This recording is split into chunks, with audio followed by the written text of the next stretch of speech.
Today, I would like to share you the importance of Ngondo practice.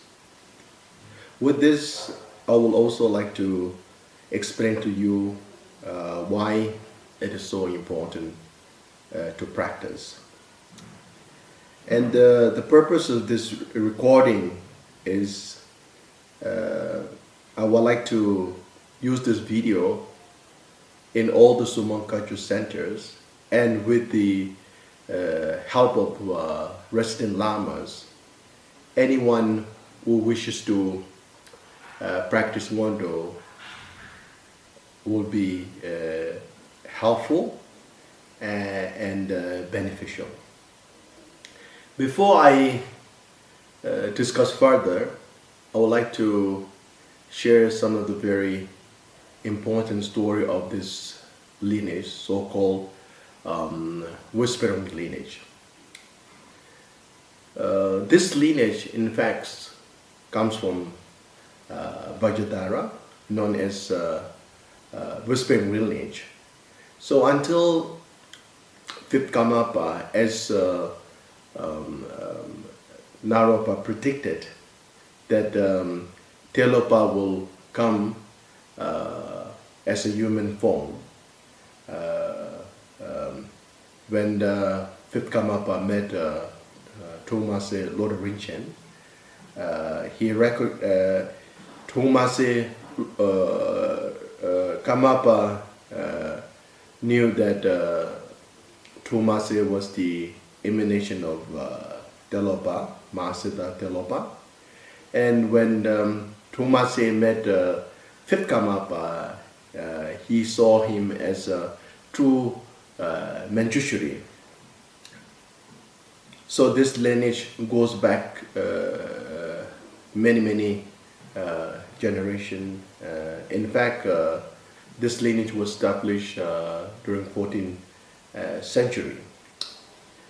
Tumase was born in a place called Minya.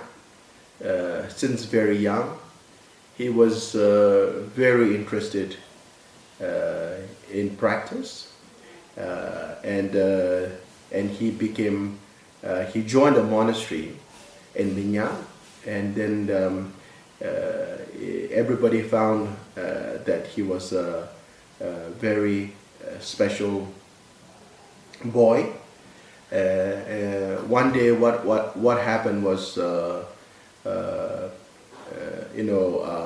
there were he and his Tumase and his family was residing near the cliff, and one of the stone rolled over, and somehow he was not hurt.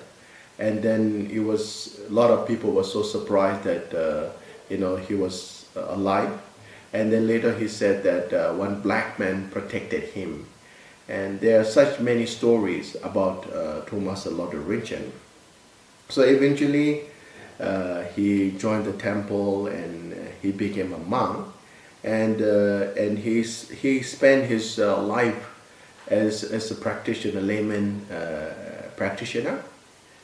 So later on, even though he had many teachers, almost 19 teachers, but when he heard about the name of fifth Kamapa, he had this very strong affiliation with fifth Kamapa, so he really wanted to meet fifth Kamapa.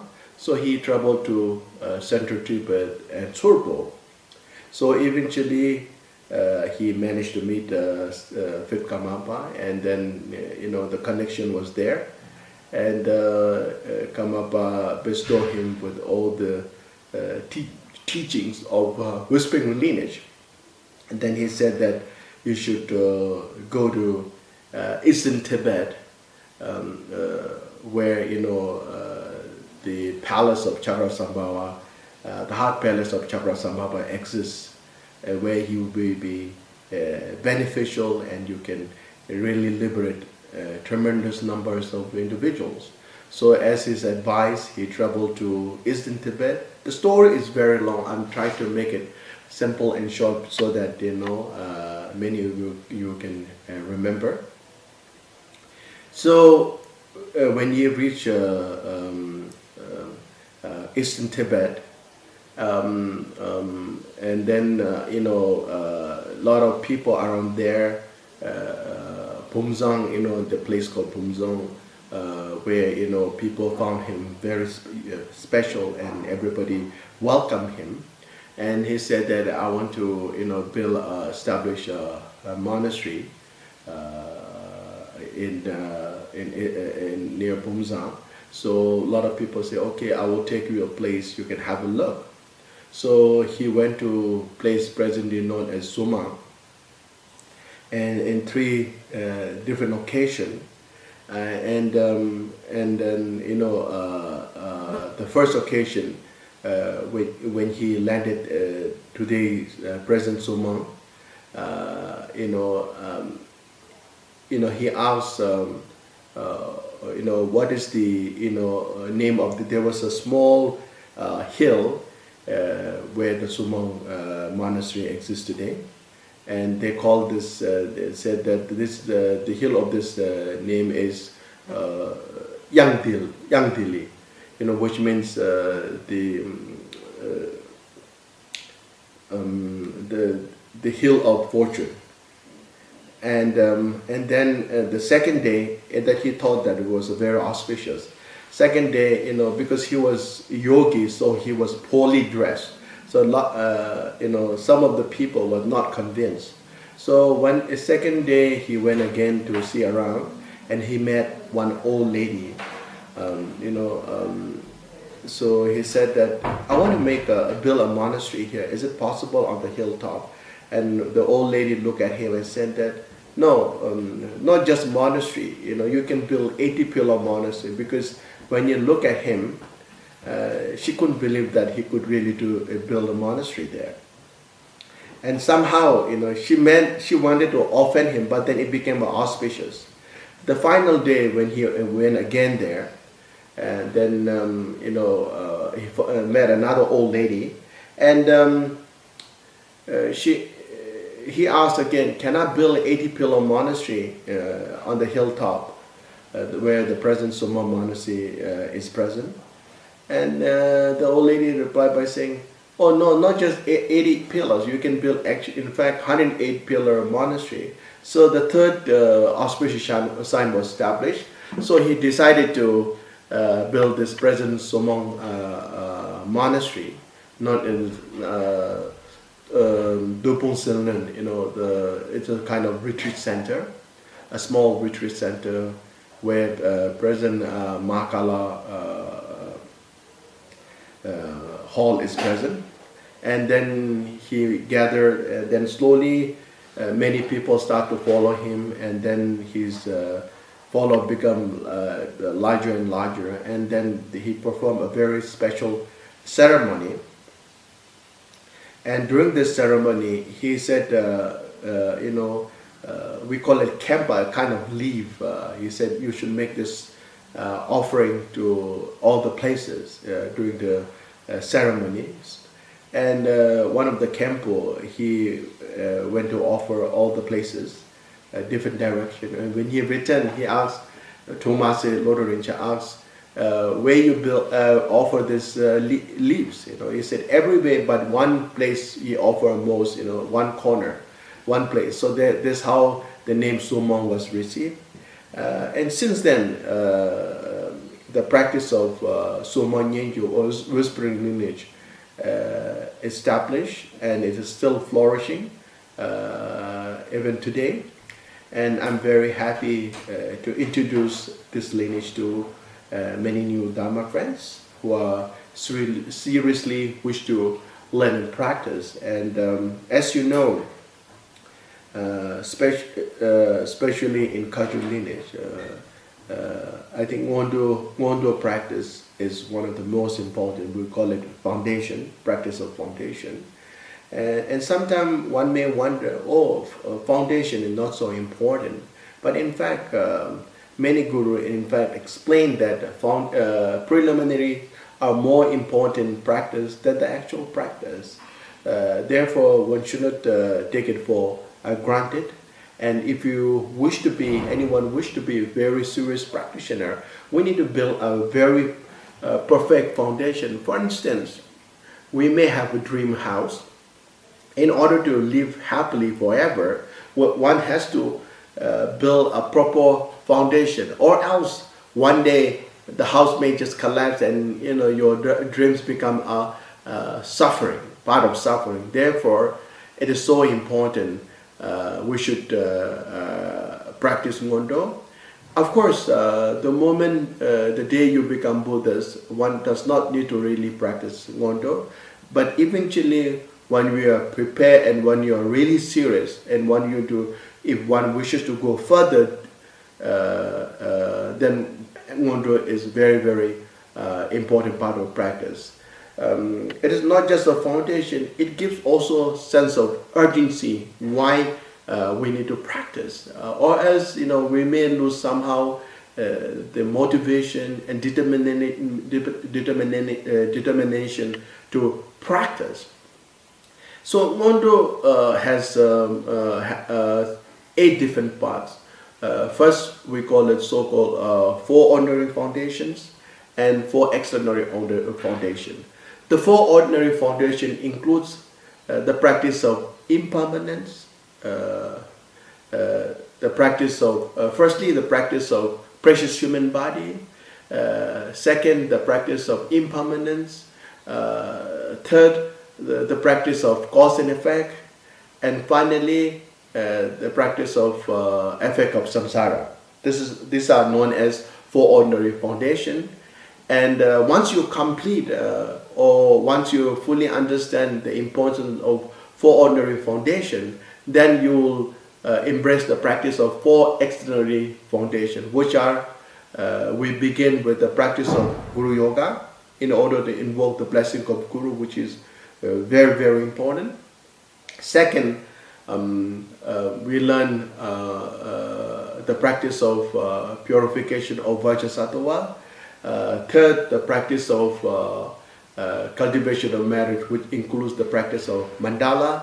And finally, the practice of Guru Yoga. So basically, these are the 4 ordinary and extraordinary foundation. And during this practice discussion, I would like to use this version of book because there are many different versions in many different centers. They have printed different books. So I would like to use one book so which we can standardize, so everybody can use the same standardized book, which is much more helpful to many. Or else everybody start using different books, then you may get confused. Now this is called supplication prayer of excellence, teaching, practice, lineage holders, the melody or accomplish all the goals. So before we begin with the 4 ordinary foundation, there are many such as this one, supplication prayer, because uniquely in Tantrayana, gurus represent triple gem or 3 roots, and without the proper guidance of guru, even one wishes to practice, one may never see the result or the goal. One may not realize the goal.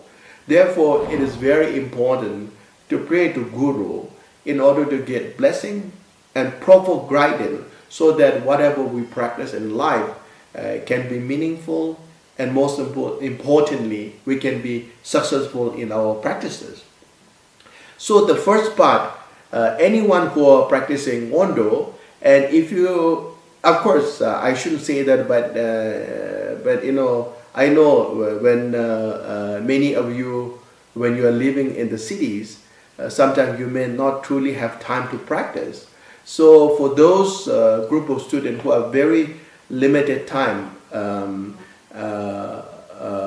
have a different suggestion. Or else, anyone who who are embracing the practice of foundation, you should always begin from the page 1, which is the supplication, prayer for all the gurus and lineage holder.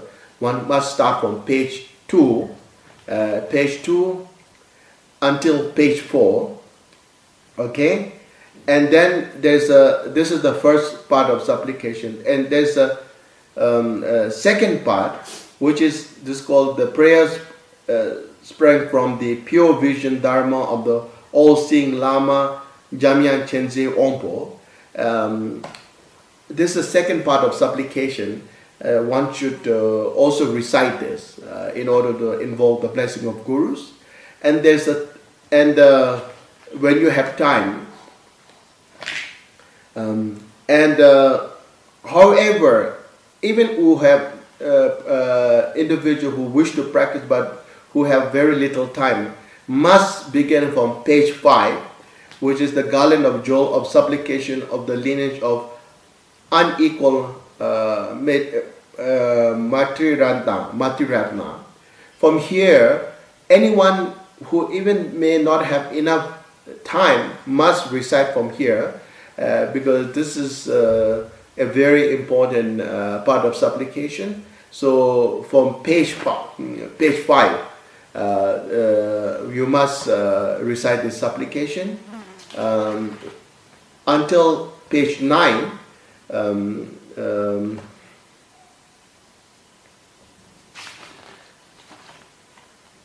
Until page 9, and then from page 10 there is a heap of clouds of blessing arising from supplicating the lineage.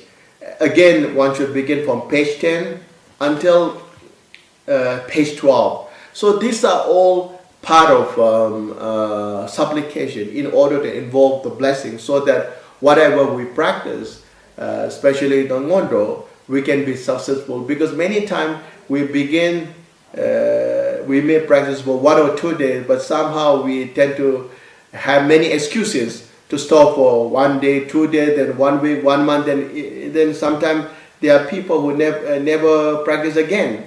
So in order to avoid all this so-called obstacle, and of course to make sure that we can continue with this practice and we can complete this practice, we need to pray to all the gurus. So this is the reason and purpose.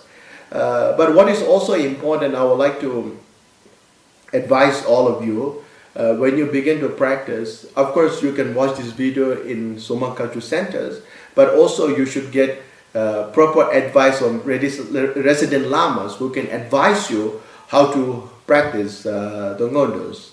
Okay?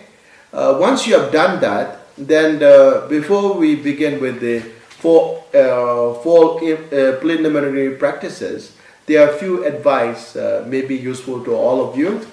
So what we need to do here is the moment when you wake up. This is the practice that not during the Ngondo it is important, but it is also important every day. So moment you wake up early morning, you don't just jump out of bed and go somewhere else to listen to music, watch television. What you need to do is the moment you wake up, one has to simply visualize that all the Dakinis with their musical instruments are waking me up, or I'm awakened from ignorance, and you sit in meditation posture, and then press your ring finger and put on your hip like this, and raise your right arm like this, hit like this, and then close your right nostril and exhale from your left nostril. Again, place it back and raise your right arm and hit like this.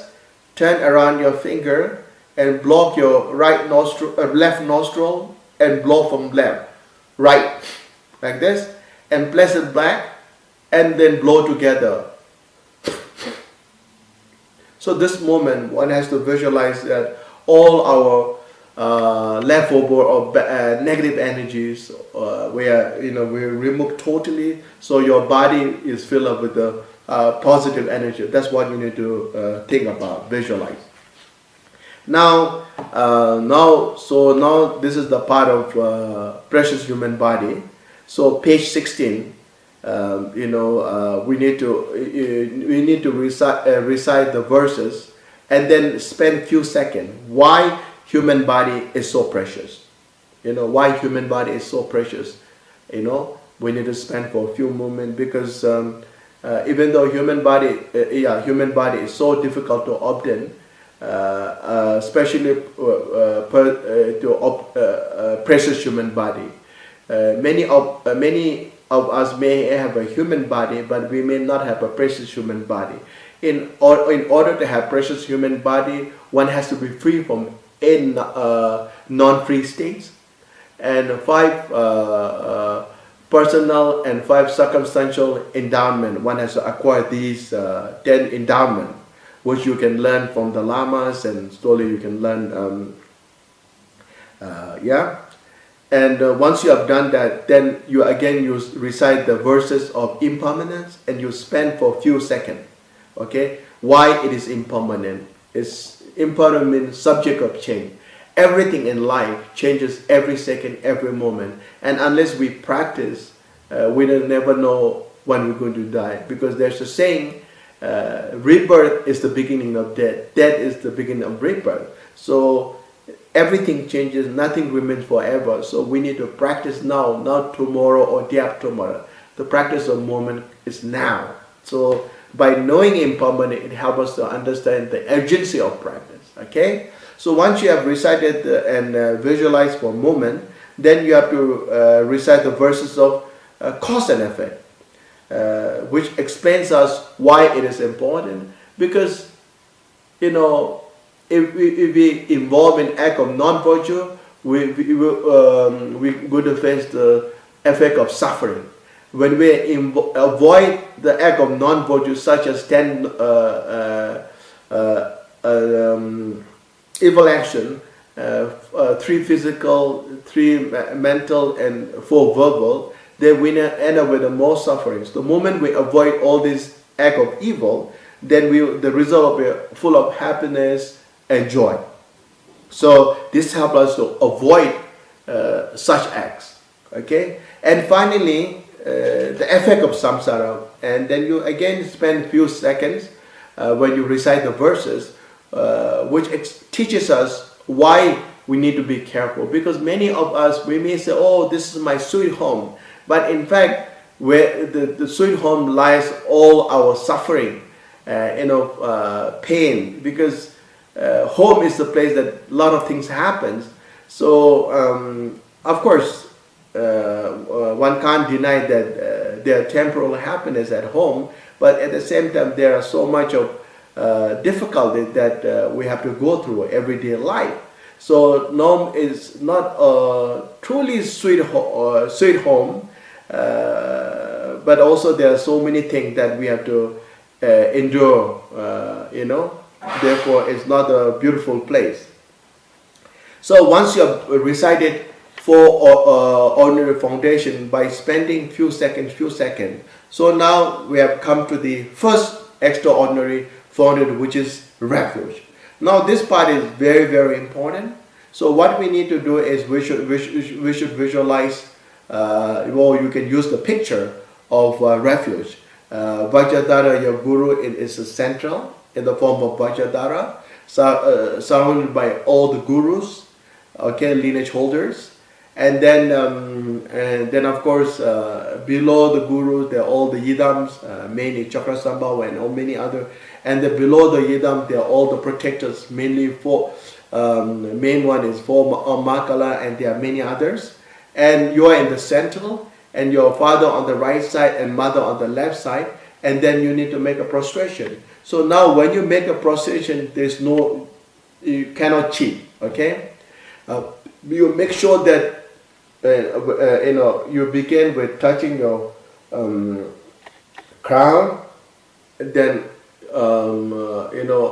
your throat, then heart, or some may touch